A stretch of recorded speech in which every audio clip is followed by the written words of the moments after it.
anymore. Right, and actually, what you saw is the county is moving. The plastic is just moving around. I think we got a point up there.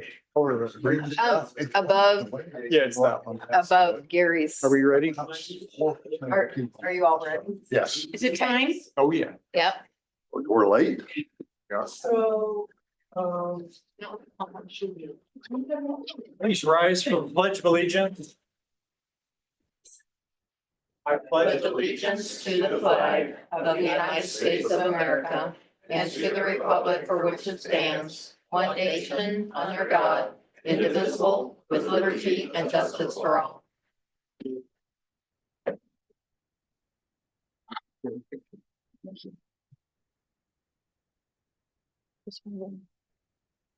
Can we community see Susie? Oh, you want to turn it more? I don't know. Can you all see Susie in the, okay, okay. Maybe not over here. I don't know. Make sure I can see her. Can I move this a little bit? Turn your right, Susie. Hang on, Susie.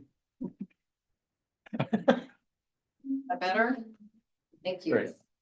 Thanks, Chair. Thank you. Thank you. Roll call, please. Kushner, Yes. Here. Osborne, Yes. Latari, Yes. Jones. Yes. Euler. Yes. Approval of city council minutes, motion to approve regular minute meetings dated March 10, 2025.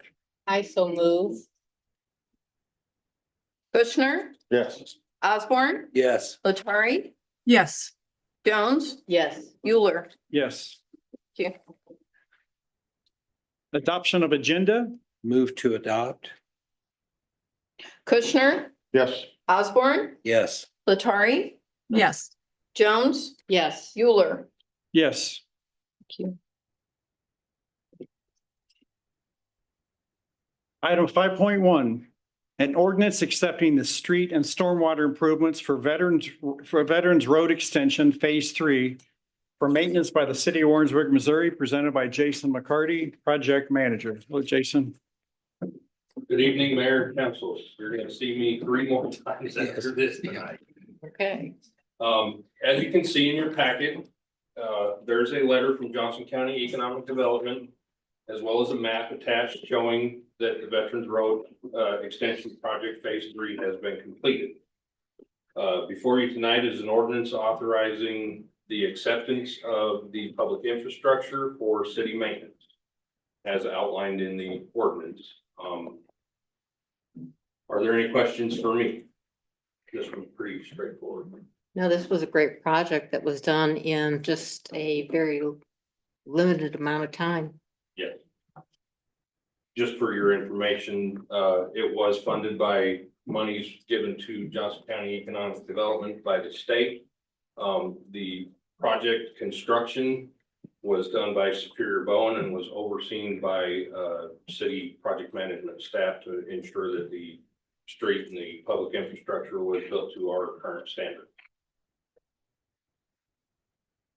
Any questions? No. No? No questions? Motion to move to second reading by title only. Kushner, Yes. Osborne, Yes. Latari, Yes. Jones, Yes. Euler. Yes. An ordinance accepting the street and stormwater improvements for Veterans Road Extension Phase 3 for maintenance by the city of Warrensburg, Missouri. This is for adoption or rejection. Kushner, Yes. Osborne, Yes. Latari, Yes. Jones, Yes. Euler. Yes. Thank you. Thank you. Item 5.2, an ordinance establishing traffic control for Veterans Road Extension Phase 3 in the city of Warrensburg, Missouri, presented by Jason. Nice to see you again. It's been a while, hasn't it? Yes. So we just come out of the traffic commission meeting and they approved, the traffic control as presented in the ordinance. Now that we've accepted the Veterans Road Extension Phase 3 for city maintenance, traffic control needs to be established. During the project, they did install a new stop sign at the intersection of 200 Road HH, where Veterans Road Extension intersects. And in phase one, which was the road extension between Dollar Tree and the break time truck stop, a stop sign was installed there at the bypass Route 13 at that time. So no parking signs were not put up, which needs to happen. And I believe they posted 30 mile an hour at the phase one. And there was one posted out on HH, but Veterans Road, the majority of it, except for the portion that runs through Cahill, is all posted to 35. So we're asking to bump that up to 35 on that industrial park section right now. So, any other questions? Nope, that was gonna be my question, if it was 35 all the way That's what we're through. asking for, yes. Veterans Road, when it curves around off of PCA and runs across out to Enterprise in front of the Veterans Home, is currently posted at 35 miles an hour. When they did the phase two extension from Enterprise into Cahill out through the middle of the Baldwin field, that was posted as 25 because eventually that'll probably develop out into residential. This being industrial, it makes sense to put it at 35. Is it possible until it's developed from Enterprise into an additional portion of Cahill that section there that you have to go so slow at 25, couldn't it be 35 and then maybe 100 feet or 100 yards from Cahill that it could be then go down to 25? I think that's possible and would be something that we could address in a future traffic commission meeting. To me, it makes sense. What I just said? Yes, ma'am, Oh, to good. increase the speed limit out there through the cornfield before you get to Cahill, Yeah, because it's, coming from Enterprise, because yes, you're It's driving pretty slow. 25 miles an hour for a half a mile through the cornfield with no residences out there currently. right, and then when it's built up, then lower it back down I to believe 25. that would make sense. Thank you. I think we'll have to take that to traffic commission. Are I you had, going to put that on your to-do list? Yes, ma'am, I will. Thank you. I had just a quick question about signage.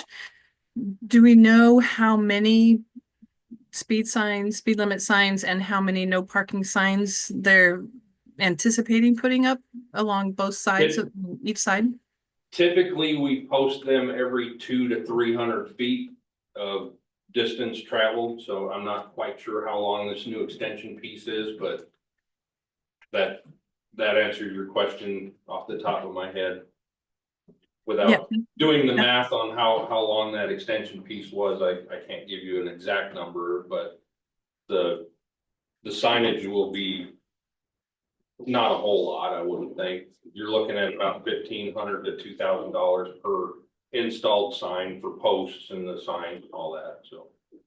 Thank you. That was going to be I my next believe question. I believe we have money in the budget for signage to be able to put those up. Right. Right. And Since there's no parking on both sides For now, yes, ma'am.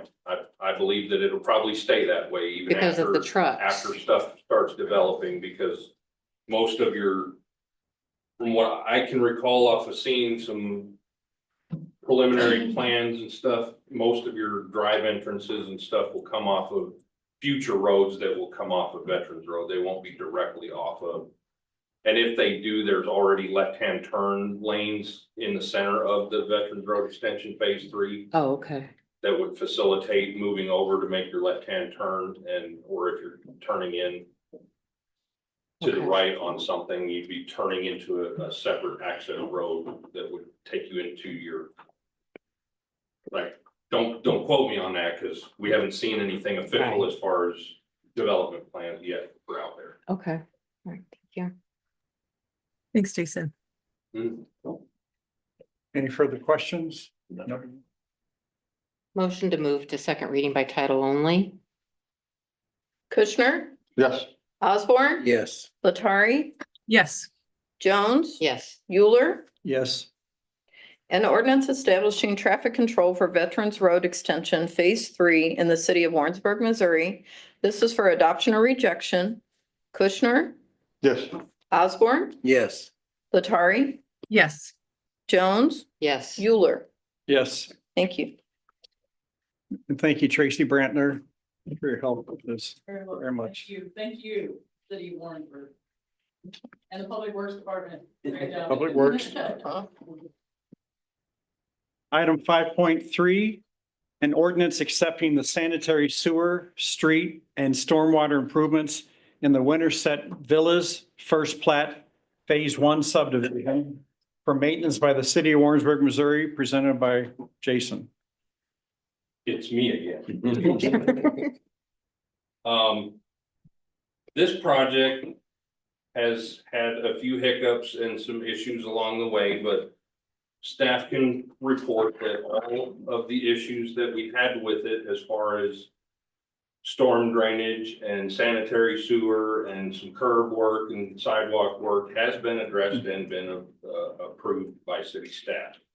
So now we have moved into the phase where the streets and the public infrastructure that has been built in phase 1 is ready for this acceptance by the city to move forward with maintenance on it, as presented in the ordinance. Are there any questions on this? Didn't know for sure where it was, so I drove around and found it. And Yes, for those of you that aren't familiar with it, it is out behind our woods on the north side of 50 Highway. The extension piece of Park Avenue ties into Enterprise Road that runs north and south of the Veterans Road extension out there. And it was the Enterprise Drive that was confusing to me, because isn't there an Enterprise Drive on the other side of 50 Highway Yes, ma'am, there, in the industrial center? it runs, It lines up. yes, ma'am, it does. Okay, all right, but I found it. My question about Winterset is that it's villas versus. So what are they building that makes it a villa? Or maybe it doesn't have anything to do with this ordinance? That Can question you answer doesn't. that, Barb? It's going to be duplexes, why he chose villas instead of addition or subdivision, I don't know. Okay, It was just a naming thing that they decided on. I don't okay, know that it specifies anything specific other than that it's duplexes. because I Googled what a villa was. And it's a single family, one level spacious layout, upscale luxury home. If attached to another one with a common wall, Mhm. I hope we get that. I hope we do too. Because we're getting duplexes, spacious, sounds nice. This nice. Okay. Any further questions for Jason? Susie? Nope. Okay, Motion to move to second reading by title only? thank you. Kushner, Yes. Osborne, Yes. Latari, Yes. Jones, Yes. Euler. Yes. An ordinance accepting the sanitary sewer, street and stormwater improvements in the Winterset Villas First Plat Phase 1 subdivision for maintenance by the city of Warrensburg, Missouri. This is for adoption or rejection. Kushner, Yes. Osborne, Yes. Latari, Yes. Jones, Yes. Euler. Yes. Thank you.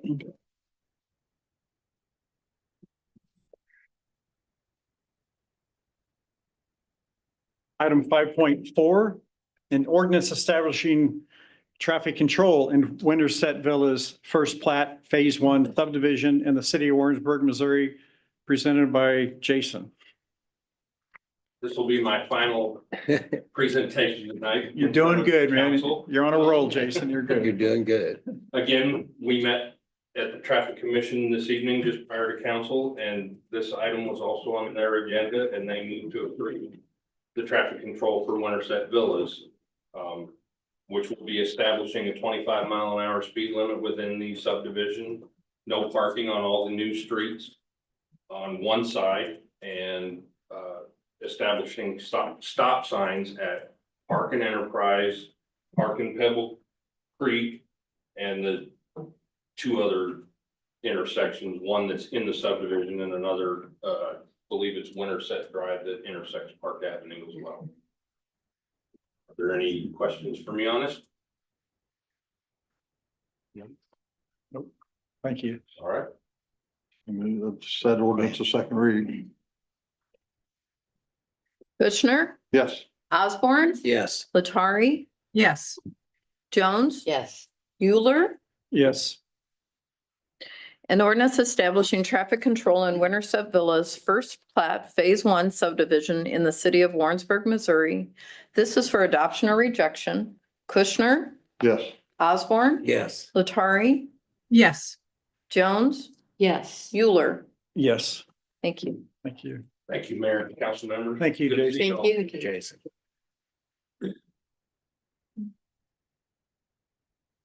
Item 5.5, an ordinance amending chapter 10 of the Code of City Ordinances of the city of Warrensburg, Missouri regarding fireworks sales license, presented by Kenneth D. Jennings, CFO, Fire Chief. Good evening, Mayor and Council. Chief. This ordinance before you this evening addresses a small change in the ordinance when you adopted the fire code back in January. So as much as we try to get everything in legislation, sometimes we overlook small pieces once we get moving with it. So the proposed change to the ordinance would be one sentence to add: an application fee shall be required as adopted by resolution from time to time. This is to help offset the staff hours that would go into the review and processing of applications for the sale of fireworks. So that application period over is April 1st, runs to April 10th every year. As we got into it, given the nature of those selling fireworks being nonprofits, there was no collection sales tax or anything to offset any of that process. So we found it prudent to establish a fee to help offset those costs. So that is the only change in that section of the ordinance presented to you this evening. I'm happy to answer any questions. Do you have any idea how many businesses might fall under this or might use this or I don't from past? I don't know how many nonprofits in the area. The ordinance allows up to 5 that we would permit to participate, 4 of those being local, and then we save 1 spot for an international nonprofit. So we'll see. We'll have a better feel of what this looks like this year on the interest, because there are some restrictions on what can be sold. We don't know how much Right. that will impact. If the one that's reserved for an international or a national is not applied for, can it then be used by a local? Yes. Okay.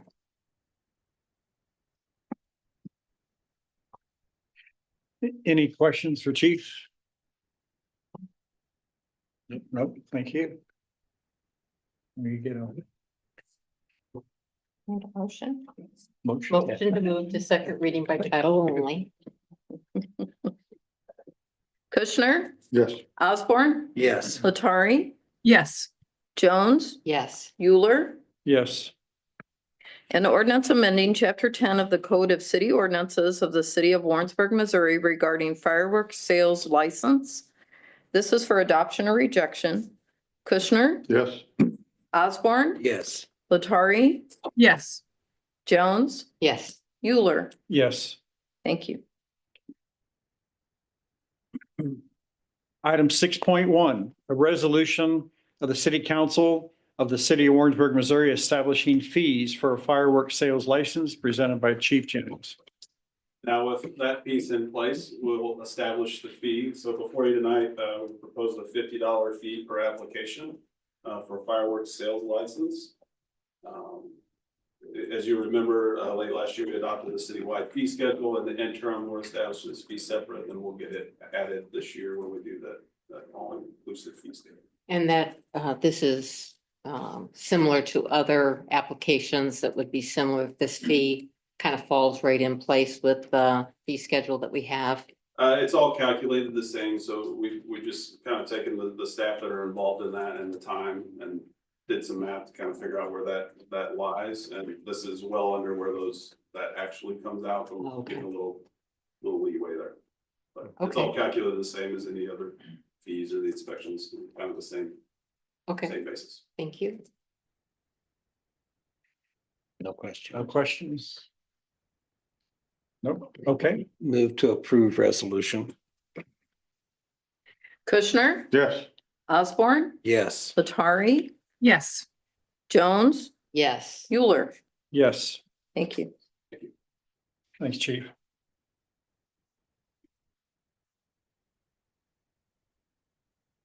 Thank you. Appearances to the council not listed on the agenda. We do not have anyone tonight. Miscellaneous matters, item 8, miscellaneous matters from the mayor and or city council. Susie? No? Okay, thank you. Number 9, mayoral appointments. Motion to approve the following mayoral recommendations. A, appoint Carla Prael as a member of the Diversity and Inclusion Commission to fill an unexpired term through October 2027. B, appoint Anahi Premgard as a member for the Diversity and Inclusion Commission to fill an unexpired term through October 2025. C, appoint Karen Bloom as a member for the Diversity and Inclusion Commission to fill an unexpired term through August 2026. And D, appoint Michael D. Scragg, city manager, to serve as a city representative on the Johnson County Economic Development Corporation Board of Directors without term limits. Move to approve appointments as listed. Kushner, Yes. Osborne, Yes. Latari, Yes. Jones, Yes. Euler. Yes, Thank you. we are moving through this pretty fast. Yeah, we are. Zoom, zoom. Item 10, city manager report. 10.1, city staff update. We'll start with you. Go ahead. Thank you, Mayor and Council. Just a couple of things, continue to get out and about, try to meet as many people as possible and kind of dig in.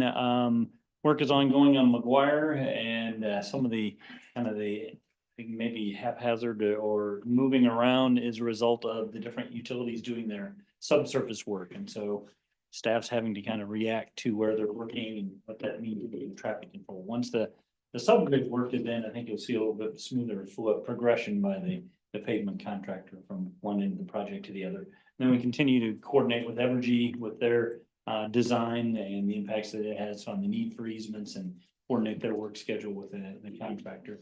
One thing that came out of some of my conversations with Dan Hageman with the Evergy was he mentioned that we're a participant in the renewable energy program. He kind of described it in general and got me in touch with someone that could speak more specifically about the program. I had that conversation with him this afternoon. And coincidentally, in between the time of having that conversation, the Sustainability Committee met and they had questions about how much renewable energy that the city uses or what initiatives we have going there. So as a quick summary, in September of 2020, we entered into a 5-year agreement with Evergy. We agreed to purchase essentially the equivalent of 50% of our average consumption in the form of wind energy. And the wind energy is produced at Cimarron Bend Wind Farm, which is about 50 miles southwest of Dodge City, Kansas, if you're familiar with Dodge City. So our agreement is that we purchase it at a fixed rate of $17 a megawatt hour. And then the energy is sold onto the grid. So it's not necessarily wheeled all the way to Warrensburg, but we agree to pay that price and allow it to be sold to the Southwest Power Pool. And then what the market rate is determines whether they actually pay $17 a kilowatt hour more or less. And depending on what our price is compared to the market rate, then we are accredited or debited that difference. That equates to 1.7 cents a kilowatt hour, which seems cheap, but that's not delivered. That's just the power generation. That's not the wheeling of the power and the infrastructure to provide power to get here, let alone in the community. And so at the end of the day, then we've kind of made that commitment so they can know what their cost what their revenue might be so they can invest in the wind farm in the first place. In 2024, we purchased energy equivalent to 59.5% of our total city organization energy consumption, not the community, but the energy that the city of Warrensburg consumes. essentially 60% of that was provided by wind energy. And our credit for that year, having entered into that agreement, was $364. So I actually gained $364 while committing to use what turned out to be 60% of our energy as wind energy. We then also get a renewable energy credit certificate. If we, and we air quote, retire that certificate, meaning we don't transfer that on. So we, as the end user of that certificate, can truly say that we've used renewable energy in place of energy consumption. If we were to sell that, if we were to transfer that in some way, which can be done, then we wouldn't have retired it. We wouldn't necessarily say end user we're using renewable energy. When the initial conversation with Evergy, verbally, they indicated they thought our agreement was for 15 years. The document that they sent said it was for 5. So I'll follow up and see. I think they're actually full up on that program, and all the wind energy that's being generated is accounted for or spoken for. So we'll see if we have an opportunity to, and if so, we'll bring that back to you. Either way, I'll let you know what we find out, but bring that back to you for renewal if that's an option for us. So it's kind of a coincidental thing that came out of one of those conversations that dovetailed into the sustainability task force recent conversation. But it could be sold for carbon credit in the future at some point. It could, and we didn't talk about what the value of that is, but I think the point, we were enrolled in the program, and kind of the selling point is we then, as the end user, is saying that we're using sustainable energy.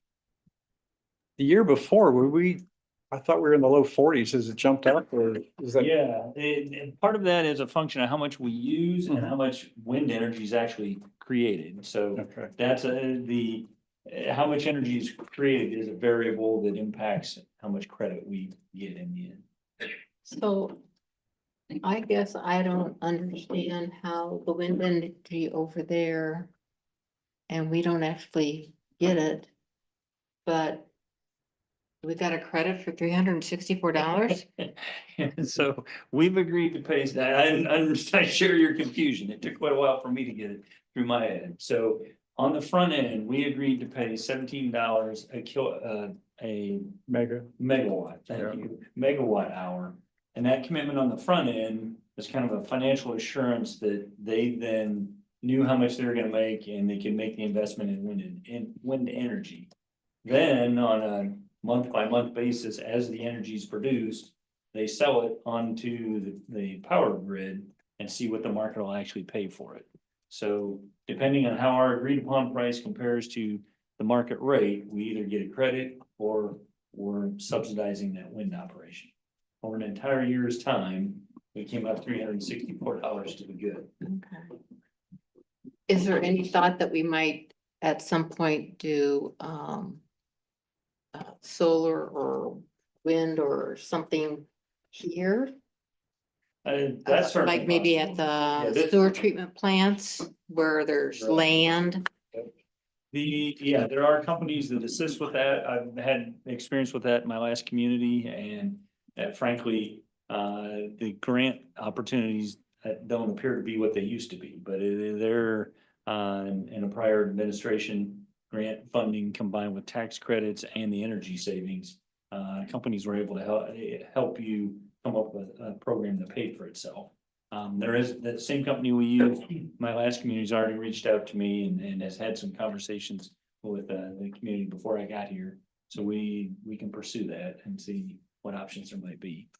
But the lesson learned from my last community is you really need a high energy consumption location to just replace your energy consumption rather than try to put it on the grid at cents on the dollar. It generally doesn't generate enough to pay for the solar equipment. If you're taking consumption off of your bill directly, then it pays a little better. And are the sewer treatment facilities high consumers of energy? Yes, they are. Okay. Yep. Thank you. I think, so about a year and a half ago, Enrico came to us and we thought there was an opportunity for a grant that was going to pay 100% for solar out there. And then I think federal government changed it to a match, I think, or 50% off, right? And then that kind of Didn't make it worth it. didn't make it, no, sure didn't. Okay. And the wind energy aspect was a program that Evergy offered and went to. Thank you. Thanks, Mike. Anything else? That's all I've got. Appreciate it.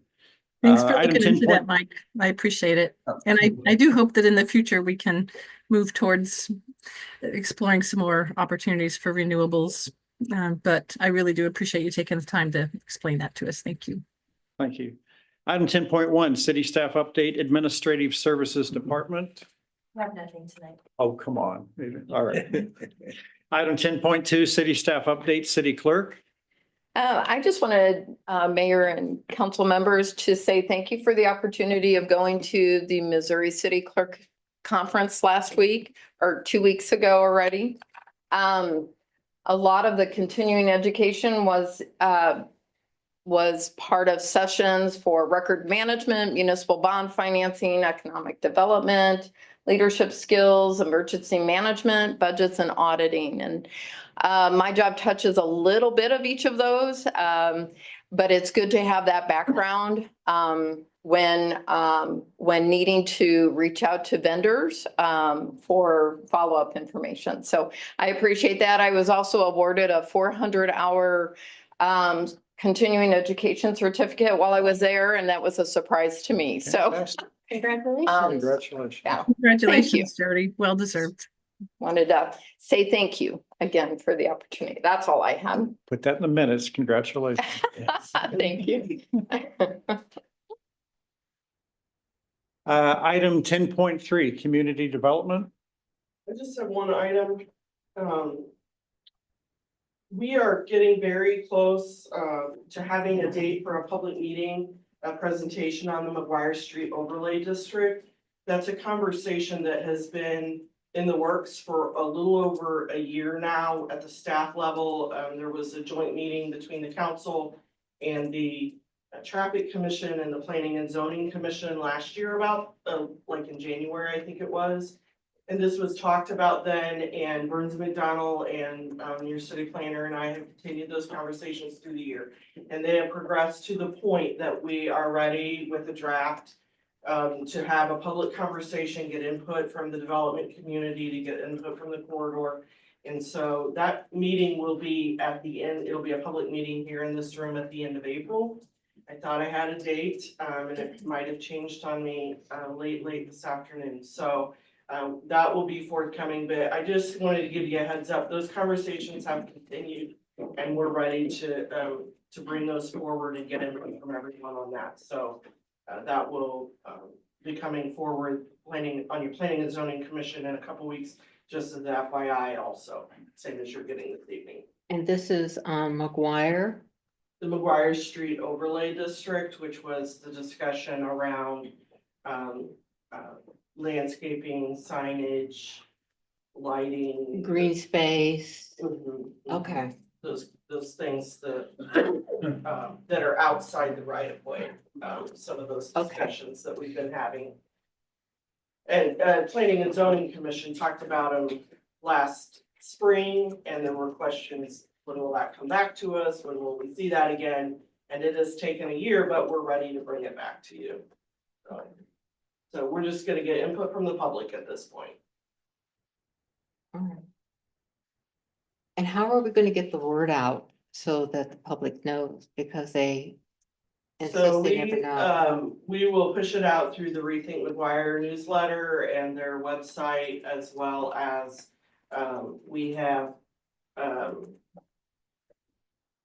email list, that we have typically have used in the past for building code updates or, other zoning updates of the development community, and so we'll push it out. That's about probably 30 or 40 emails. We'll push it out through there. And then we'll have it on our Facebook page and Just a reminder that using the Chamber's e-newsletter is another good option, and they will also kind of resend things during a weekly email too. So for folks who are on that email distribution list, that's another good option. And some of the beautification, I'm thinking of the master gardeners.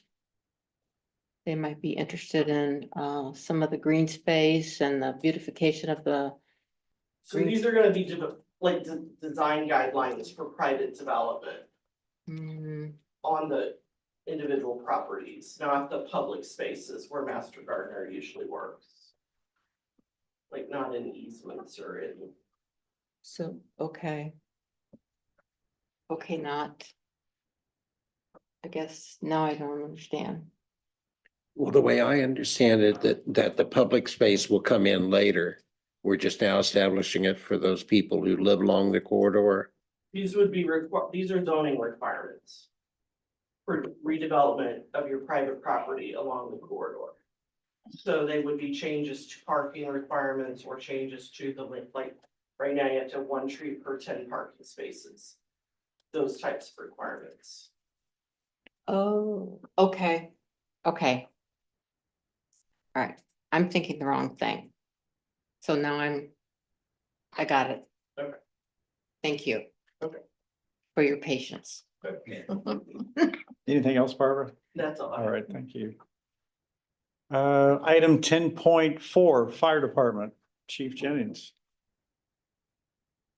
Good evening. Last Wednesday, all fire agencies in Johnson County switched over to the central dispatch's new radio system. So it was an exciting day, Yeah. but we made it. We've been working out a few bumps since then, but overall the system has been a refreshing change and is working well.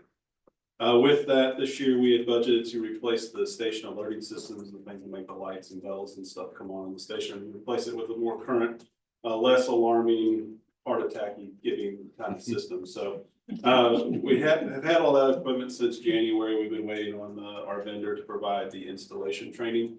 We had 7 of our staff members willing to install it, which is going to allow us to do that about a quarter of the cost to hire it out. So they received that installation training from the vendor last week.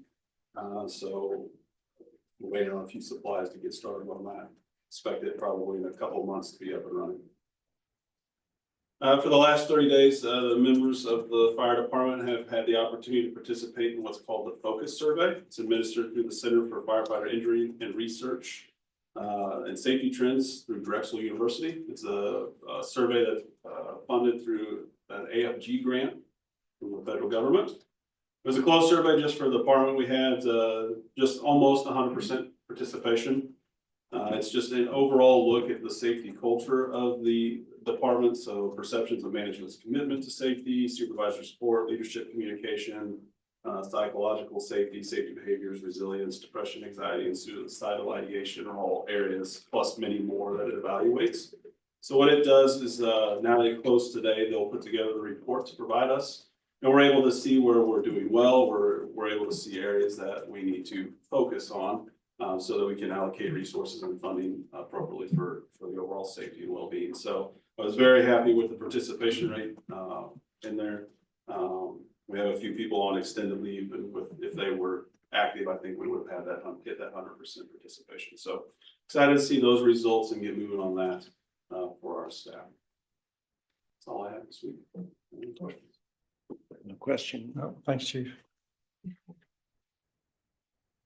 Item 10.5, Parks and Recreation Department, Chris. Nothing new to report this evening. I used to say I've used the pool a couple of times last week to do laps, and that pool's so nice. Everybody's so happy. It's so nice to have that behind us. So thank you. You have a great staff over there too. Yep. I like your new trash receptacles. They're much bigger and there's more of them and they're doing the job. I think they're really helping to keep the animals out because there's less of that kind of stuff getting spread around. So good job. I'll let the park superintendent know that, make you very happy. You spent some time on that, but thank you, appreciate it. Yeah, thanks. Item 10.6, Police Department, Chief Munsterman.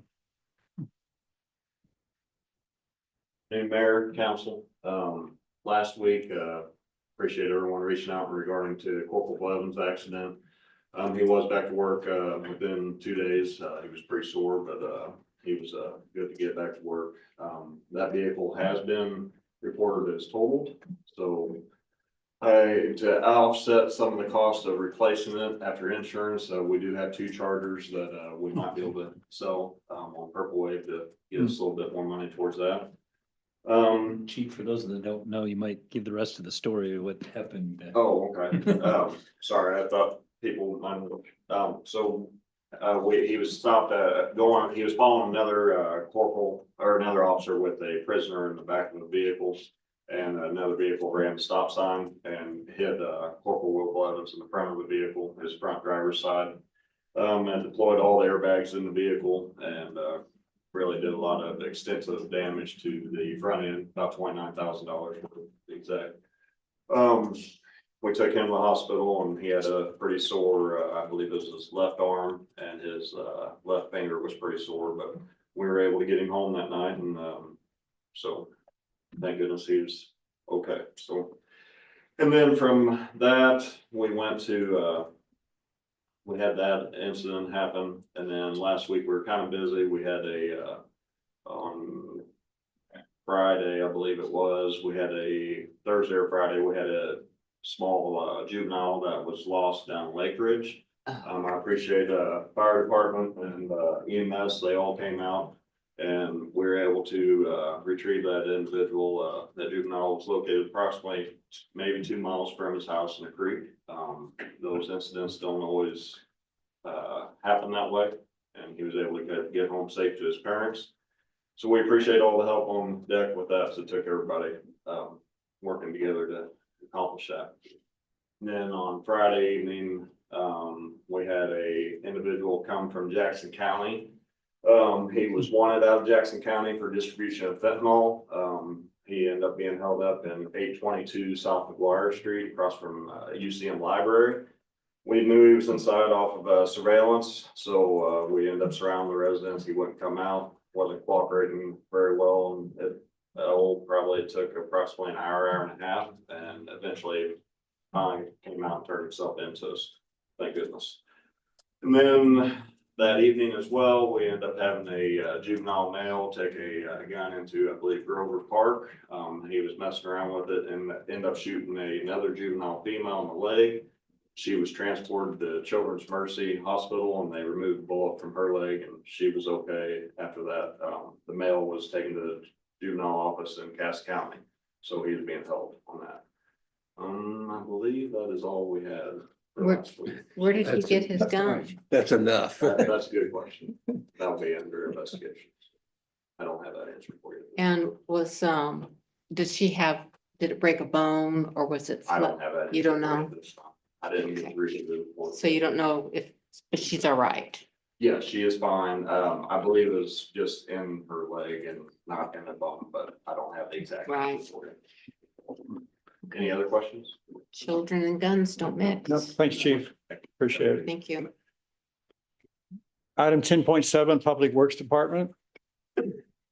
Bill? Good evening, Yeah.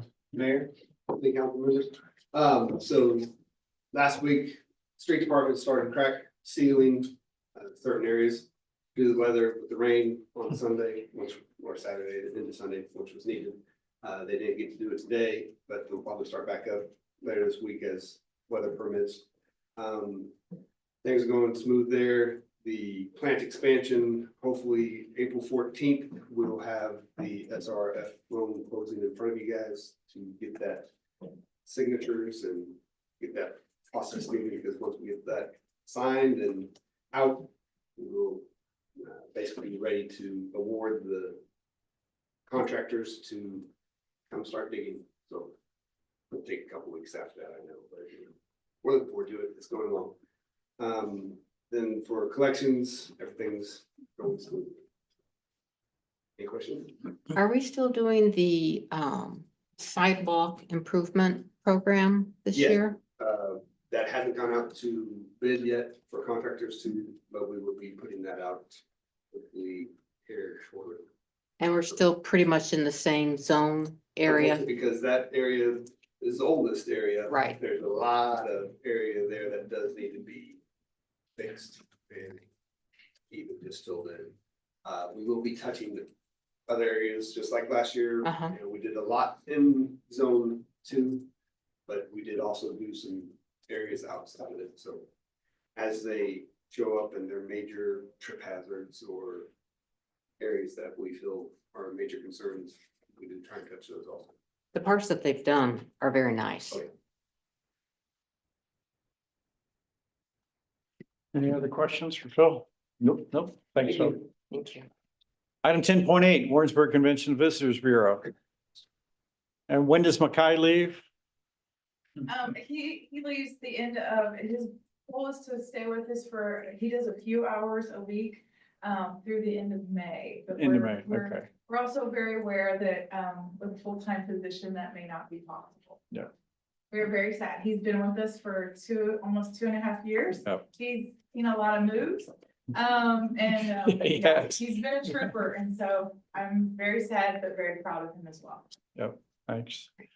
And I think we can all say we're very thankful for the drivers in Warrensburg have been so patient getting through every day. It's interesting to find out how to get from north to south and even east to west through town. But thank you, everybody who's driving safe, paying attention. Chief, I hope everybody's good because we've had few complaints about it. You know, it's a long-term project, but thanks to everybody being safe and being on the lookout and driving slow. So I think everybody's looking forward to the end result. I would be. I would like to add one thing. The people who are willing to serve on the Diversity Inclusion Committee, thank you all very, very much. Appreciate it. Thank you. nothing further. Meeting's adjourned. Thank you. Thank you.